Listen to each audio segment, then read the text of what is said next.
আপনি যদি মনে করেন আপনি কারো জীবনের খুব ভালো বন্ধু, আপনাকে ছাড়া তার চলবেই না, তাহলে আপনি ভুল ভাবছেন।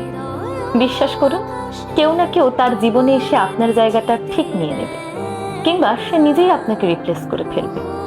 পৃথিবীতে প্রতিটি জিনিসই এমন, কোথাও কারো জন্য কিচ্ছু থেমে থাকে না, কিচ্ছু না। হয়তো সাময়িক কষ্ট হয়, মেনে নিতে বা মানিয়ে নিতে কিছুটা সময় লাগে, তবে কারো জন্য কিচ্ছু আসলে অপেক্ষা করে না। তবু আমি জীবনে এমন দু চারটা মানুষ দেখেছি যাদের জীবনে হাজারটা বেটার রিপ্লেসমেন্ট অপশন থাকার পরেও তারা তাদের জীবনের নির্দিষ্ট একটি জায়গায় ওই একটি মানুষের জন্য ফাঁকা স্থান রেখে দেয়। হয়তো রোজ দেখা হয় না, কথা হয় না, তবুও সেই মানুষটি আজও তার প্রিয় বন্ধু।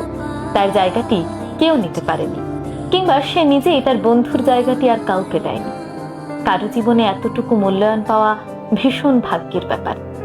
আপনি যদি কারো জীবনের এমন মূল্যবান হয়ে থাকেন, কেউ যদি আপনাকে তার জীবনে ঠিক এই জায়গায় বসিয়ে থাকে, তাহলে তার সেই ভালোবাসার যথাযথ মূল্যায়ন করার চেষ্টা করুন। তার ভালোবাসা, তার সেই গুরুত্বকে আপনি শ্রদ্ধা করুন, সম্মান করুন।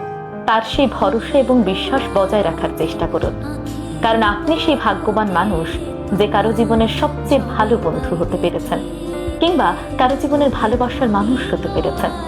সবাই কিন্তু এই জায়গাটি পায় না। বিশ্বাস করুন, আপনি খোঁজ নিয়ে দেখুন, সবাই এমন মূল্য, গুরুত্ব সবসময় পায় না। তার মানে আপনি ভীষণ ভাগ্যবান, আর তাই সেই মানুষটিকে মূল্যায়ন করুন।